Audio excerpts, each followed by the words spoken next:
Imagine the tension when a Chinese spy ship comes dangerously close to Royal Navy vessels. What follows is a mix of diplomacy, military strategy, and unspoken warnings. With Chinese spy ships increasingly active, near encounters with the Royal Navy are becoming more frequent. What happens when Chinese spy ships come too close to the Royal Navy?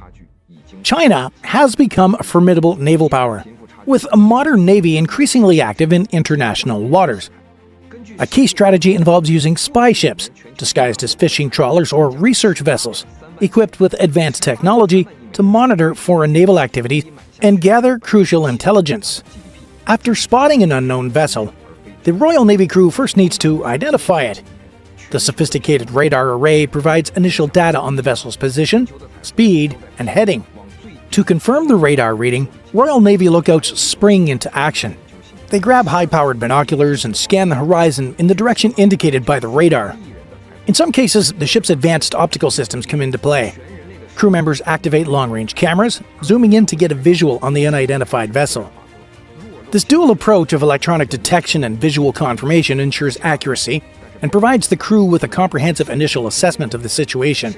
The lookouts relay their visual findings back to the bridge, corroborating the radar data and adding crucial details about the ship's appearance. As more information streams in, the crew shifts its focus to identifying the actual vessel. The ship's intelligence officers take center stage, analyzing the gathered data. They compare the vessel's characteristics to known profiles of Chinese naval and intelligence-gathering ships. They scrutinize the ship's silhouette, looking for telltale signs of intelligence-gathering equipment, like multiple antenna arrays or distinctive sensor domes. They also assess the ship's behavior, noting any unusual movements or positions that might indicate intelligence-gathering activities. The intelligence team taps into databases of known Chinese vessels, cross-referencing the observed characteristics. They look at factors like size, shape, and any visible markings or numbers on the hull. The ship's electronic warfare specialists also join in the effort, attempting to intercept and analyze any electronic emissions from the vessel that might confirm its identity and purpose. As the picture becomes clearer, the team assesses the vessel's capabilities. They consider questions like, what kind of surveillance equipment might it carry? What range of intelligence could it potentially gather? How might its presence impact the Royal Navy ship's current mission? Simultaneously, the officers evaluate the potential threat level.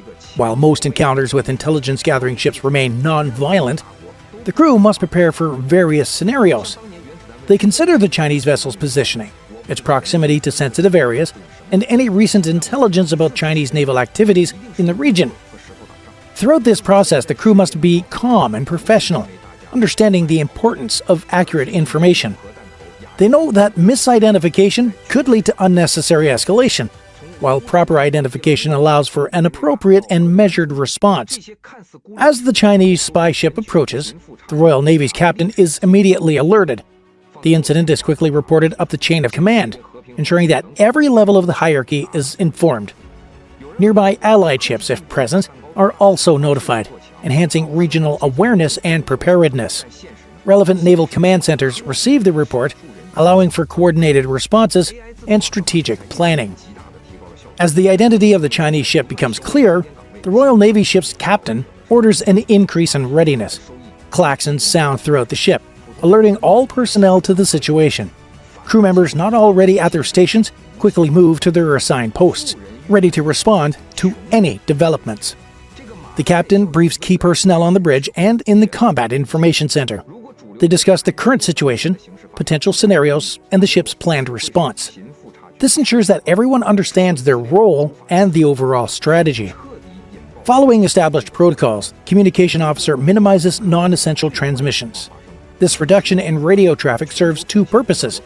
It limits the information the Chinese vessel can potentially intercept and ensures clear channels for critical communications. The electronics warfare team springs into action, implementing countermeasures to protect sensitive information. They power down non-essential electronic equipment that could emit signals to the Chinese ship that they might intercept. The crew members cover certain antennas and sensors with signal-blocking material, further reducing the ship's electronic signature. In some cases, the captain might order a shift in the ship's emissions control or MCON status.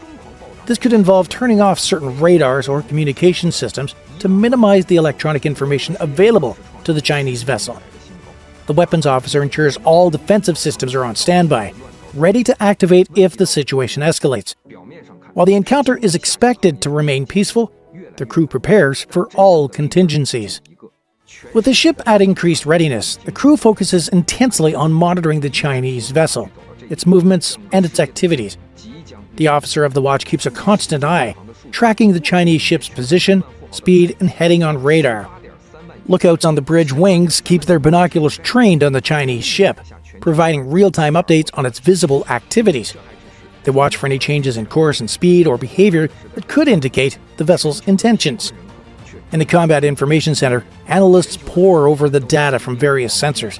They track the Chinese ship's radar emissions, looking for signs of active scanning or intelligence gathering. The electronic warfare team monitors a wide range of frequencies, attempting to intercept any communications from the Chinese vessel. The ship's photographer documents the encounter, taking high-resolution images of the Chinese vessel from various angles. These photos will be crucial for later analysis and may serve as evidence if the Chinese ship engages in any provocative or unlawful activities. Intelligence officers gather all this information into a comprehensive log of the encounter. They note every movement, every emission, every observed action of the Chinese ship. This detailed record will inform both immediate decision-making and long-term strategic analysis. As part of the standard maritime protocol and to establish clear intentions, the captain may decide to initiate communication with the Chinese vessel. In this case, the communication officer prepares to transmit on international maritime frequencies. Following established protocols, the Royal Navy ship hails the Chinese vessel. They use clear, professional language, typically starting with a standard greeting. Chinese vessel bearing, whatever, nautical miles. This is the Royal Navy ship and its name. Identify yourself and state your intentions. Over. The crew listens intently for a response. Chinese intelligence gathering ships sometimes respond to such hails, while at other times they maintain radio silence. If the Chinese ship responds, the communication officer relays the message to the captain and notes it in the ship's log. Even if the Chinese ship doesn't respond verbally, the act of hailing serves as an important purpose. It signals to the Chinese ship that the Royal Navy is aware of its presence and is actively monitoring the situation. It also establishes a record of the Royal Navy ship following proper protocols. Based on the Chinese ship's movements and the overall tactical situation, the captain may order a series of maneuvers. These movements serve multiple purposes: maintaining a safe distance, optimizing the ship's defensive posture, and potentially limiting the Chinese vessel's ability to gather any intelligence. The officer of the watch works with the navigation team to plot and execute these maneuvers. They carefully adjust the ship's course and speed, always mindful of maintaining a professional and non-threatening stance, while also prioritizing the safety and the mission of their own vessel. One common tactic involves positioning the Royal Navy ship to minimize its acoustic and electromagnetic profile relative to the Chinese vessel, presenting the smallest possible target for acoustic and electronic sensors. If the Chinese ship attempts to close the distance, the Royal Navy vessel will execute a series of course changes designed to maintain a safe separation. These maneuvers are performed smoothly and predictably to avoid any perception of aggressive intent. In some cases, the captain might order the ship to increase speed, demonstrating the Royal Navy vessel's superior maneuverability and sending a clear message about its ability to control the encounter. Throughout these maneuvers, the officer of the watch continuously assesses the Chinese ship's reactions, ready to adjust tactics if the other vessel makes any unexpected moves. The weapons officer keeps all defensive systems at the ready, tracking the Chinese ship with fire control radars if authorized to maintain full situational awareness and readiness. Meanwhile, the engineering team stands at the ready to respond to any orders for changes in speed or power output. They monitor the ship's systems closely, ensuring peak performance during this period of heightened activity. As these maneuvers unfold, the captain regularly briefs the higher command on the situation. They provide updates on the Chinese ship's position, behavior, and any significant developments, ensuring that senior naval leadership and potentially government officials are fully informed and can provide additional guidance if needed. The intelligence team continues its work throughout these maneuvers, analyzing how the Chinese ship responds to the Royal Navy's vessel's movements. They look for patterns or reactions that might provide insights into Chinese tactics and procedures. All of these actions work together to achieve several goals, demonstrating the Royal Navy's professionalism and readiness, deterring any potential aggressive actions from the Chinese vessel, and protecting sensitive information as well as gathering valuable intelligence about the Chinese naval operations. The crew remains focused and calm throughout this whole process, understanding that such encounters, while tense, are an increasingly common part of naval operations in the 21st century. What do you think? How should the Royal Navy handle these tense encounters? Let us know in the comments. If the captain deems it necessary, the electronic warfare officer initiates a suite of electronic countermeasures to protect sensitive information. These measures might include activating jammers to disrupt the Chinese vessel's radar and communication systems, making it more difficult for them to gather intelligence. The crew might employ decoy systems, transmitting false electronic signatures to confuse the Chinese ship's sensors. In some cases, they could use sophisticated spoofing techniques to feed misleading information to the Chinese vessel's receivers. Meanwhile, cybersecurity experts on board monitor the ship's networks for any signs of intrusion attempts, ready to counteract any cyber probes originating from the Chinese vessel. The captain fully weighs each electronic countermeasure, balancing the need to protect sensitive information against the risk of escalating the situation. They ensure that all actions comply with international laws and regulations governing conduct at sea. As the encounter unfolds, the ship's commander ensures that information flows not just up the military chain of command, but also through diplomatic channels. They send detailed reports to the Ministry of Defense, which in turn briefs the Foreign, Commonwealth and Development Office. British diplomats in Beijing also receive instructions to raise the issue with their Chinese counterparts, requesting clarification on the Chinese vessel's activities and reaffirming the UK's commitment to freedom of navigation in international waters. Depending on the severity of the incident, the UK government may issue a formal diplomatic protest to China. This protest would express concern over the Chinese ship's behavior, assert the right of the Royal Navy vessels to operate in international waters, and call for China to follow established maritime norms and laws. The diplomatic team carefully crafts its messages, aiming to convey the UK's position firmly while leaving room for dialogue and de-escalation.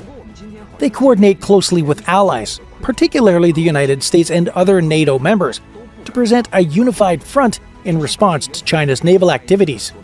Unless the Chinese ship takes aggressive action, the Royal Navy captain will focus on de-escalation. They instruct the crew to maintain a professional demeanor and avoid any actions that the Chinese ship might interpret as provocative.